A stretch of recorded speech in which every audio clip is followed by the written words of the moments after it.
Hello and welcome to Moneylife. This is Sucheta Dalal. This week, I'm going to revisit the whole SEBI issue, conflict of interest, allegations against the chairperson, Madhvi Puri Buch. I'm not going to go into the allegations, but into the code of conflict itself. What I've discovered with the help of experts is that SEBI's conflict of interest code is, as they say, a riddle wrapped in a mystery inside an enigma. You wonder why. I mean, it's so simple and it's a regulator's code, right? You have to listen to this.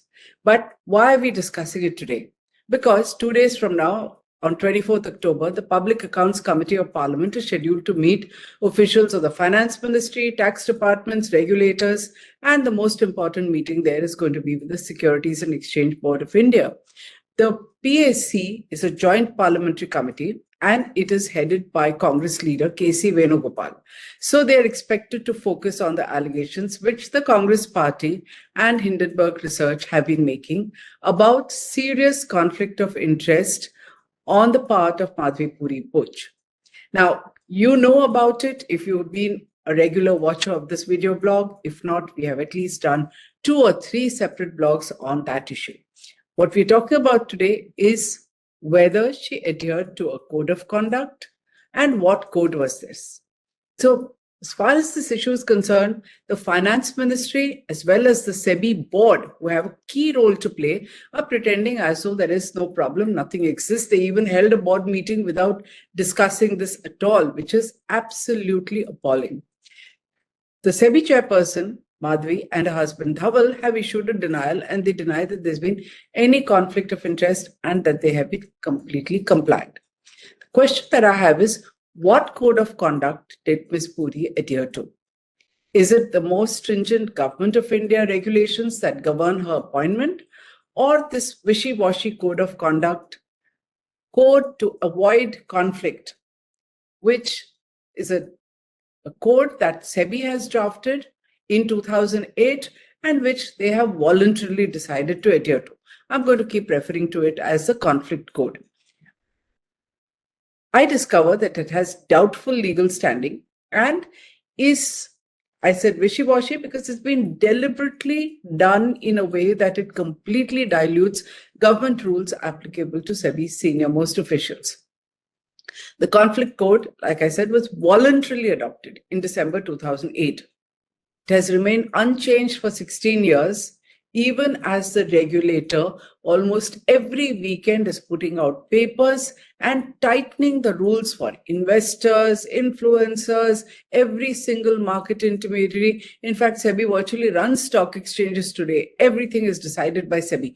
So if this is the number of rules that SEBI has spewed out in the last 16 years and many more in the last 3 years under Ms. Puri Buch, this code has been left untouched. And nobody knew it existed. It came into the limelight over the allegations.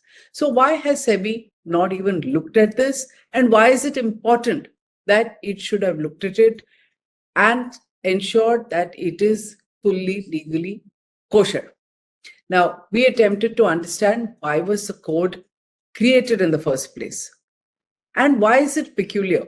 That's an important point. It is peculiar to the stock market regulator, capital market regulator. No other regulator has such a code. I'm going to come to it. So the Reserve Bank of India should have it, but where deputy governors and the governor are concerned, Government of India rules apply because they're directly appointed by the central government. Same to whole-time members and chairman of the insurance regulator, the pension regulator. No one felt the need of a separate code. Why did SEBI feel the need for one? We filed a right to information application to find out what makes SEBI different and why were the service rules not good enough. SEBI's reaction was to stonewall us. No transparency, so no file notings. They said, in fact, in a reply on 15th October, and I'm quoting, "The information sought by you pertains to the internal functioning of SEBI and relates to systems and procedures followed at SEBI. Said information is strategic in nature, don't ask me how, disclosure of which may hamper the decision-making by SEBI in its supervisory and regulatory role." In view of the same, information is exempt under Section 8(1)(a) of the RTI Act. I don't know how a conflict code, which is supposed to ensure that the top brass of SEBI follows the rules and remains independent and does its fiduciary duty, can actually hamper anything just by disclosing it. Be that as it may, SEBI pointed us to a draft code and minutes of an August 2008 meeting of the SEBI board. That is the board meeting which decided SEBI is going to be so transparent that the agenda and deliberations are going to be put out in the public domain. So it's there on SEBI's website. And we looked at the draft code, and it says that Dr. G. Mohan Gopal, then a member of the SEBI board, had suggested that a separate code to address conflict among board members should be framed, but doesn't say why he felt the need for it. Now, there's a history to it. Dr. Mohan Gopal is a renowned legal mind. He is the former head of the National Judicial Academy. He's from Harvard. So if he had said this, there would have been a strong reason for him to ask for a code. In fact, he had a very turbulent term as member, and those who had followed the capital market from 2008 to 2011 would remember how he was cornered. He was at loggerheads with the SEBI board, and before the end of his term had sent an explosive letter to then Finance Minister Manmohan Singh on the functioning of the SEBI board. We're giving you a link here, or you can go to moneylife.in, our website, if you want to read more on this. Now, it's clear that the conflict code was adopted during Dr. Gopal's tenure because he demitted in 2011. But it's a mystery why it has diluted the government rules, why it remains voluntary after 16 years, because in December 2008, the SEBI board voluntarily adopted the code. So not notified in the Gazette, and why several chairpersons after 2008 made no attempt to ensure that it had strict legal sanctity. In fact, the conflict code for whole-time members and the chairperson is much more lax than the rules that apply to SEBI officials until the level of executive director. Now, I took help from Advocate Murli Neelkantan to understand the curious legal aspects of this code, because this is what it says. This code shall be in addition to the provisions of Section 7A of the SEBI Act 1992, Rule 3(1) and 19(1)(a) of SEBI Terms and Conditions of Service of Chairman and Member, this is in the bracket, Rules and Regulation 9 and 11 of the SEBI Procedure for Board Meetings Regulation 2001. I know it's complex, we're showing it here to you. But basically, what this means is, very clearly, as pointed out by Advocate Neelkantan, all the top 4 SEBI officials, the 3 whole-time members and the chairperson, are fully subject to the terms and conditions of the government rules about their appointment. This code, they say, is in addition.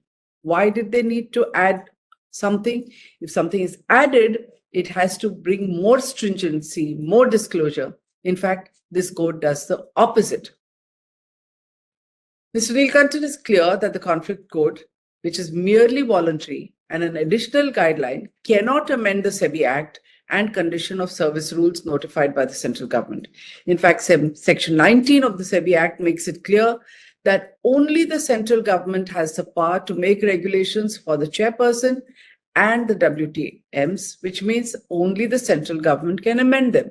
SEBI and its board cannot sit down and cook up a code and say, okay, fine, we're going to adhere to this. And if it's weaker, then yes, you go by that code, but you will have to follow first the code of and rules of the Government of India. So this SEBI conflict code really has no legal validity, or as Advocate Neelkantan puts it, the SEBI code itself is void for lacking legislative competence, since the board has no power to make rules at all. Remember again, one has to reiterate, no other regulator has felt the need for having these guidelines. Not the insurance regulator, pension regulator, not RBI, not even the International Financial Services Centers Authority, which was created as recently as 2019. So if they didn't feel the need for it, why does SEBI have it? This means, like I said, compliance with the central government code is non-negotiable, and that does not allow any kind of trading and things that are allowed by SEBI's conflict code, which dilutes the service rules.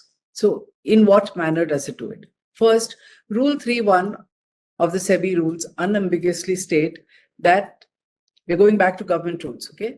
So Rule 3.1 says very clearly that the chairman and the whole-time member shall be a person who does not and will not have any such financial or other interests as are likely to affect prejudicially his functions as such chairman or member. In other words, holding shares could prejudicially affect their role, could give the implication or understanding of a bias. It's just not allowed, period. There's no scope for resolution of conflict by disclosure or recusal, which is brought by the conflict code. Section 7A of the SEBI Act does refer to disclosure of conflict by a member of the board, but this can only apply to a part-time member appointed by the government who also happens to be a director of a company. So it does not apply to full-time members, which is whole-time members, or the chairperson. Because remember, there's one public representative on the SEBI board who's sometimes an academic, sometimes a person like eminent person like Dr. Mohan Gopal. Everybody else is a government employee subject to central government rules. Now, there is this description of what is family. Under the SEBI conflict code, family means spouse and dependent children below 18 years of age. Why is such a narrow definition put into the conflict code when directors of listed entities are required to disclose details for much wider number of relatives, not only disclose them, including brothers-in-law, parents, fathers-in-law with their PAN number, but not people who are sitting in judgment of intermediaries, which is chairman and whole-time member. SEBI's recently amended insider trading rules also have a wide range of connected persons. So if SEBI's top brass with far greater fiduciary responsibility and power over markets, power to punish and let off people, are permitted to trade, shouldn't the rules have been much more strict and definitions much more extensive?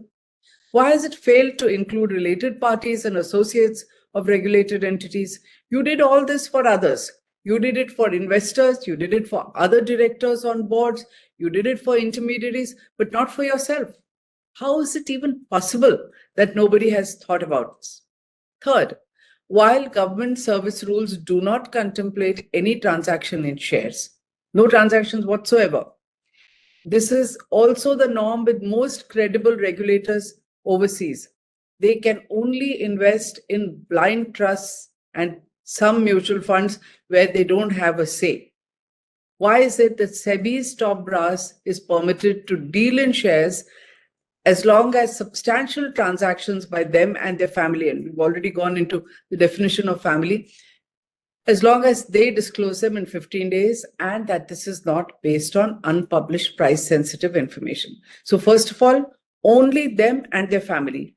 Family is also described as dependent children under 18, which means really no disclosures at all. And here are government rules applicable to them, which say you just cannot trade. Forget about disclosing and forget about recusal. Fourth curiosity is the procedure for the public to raise conflict of interest. Yeah, on paper, there is a procedure.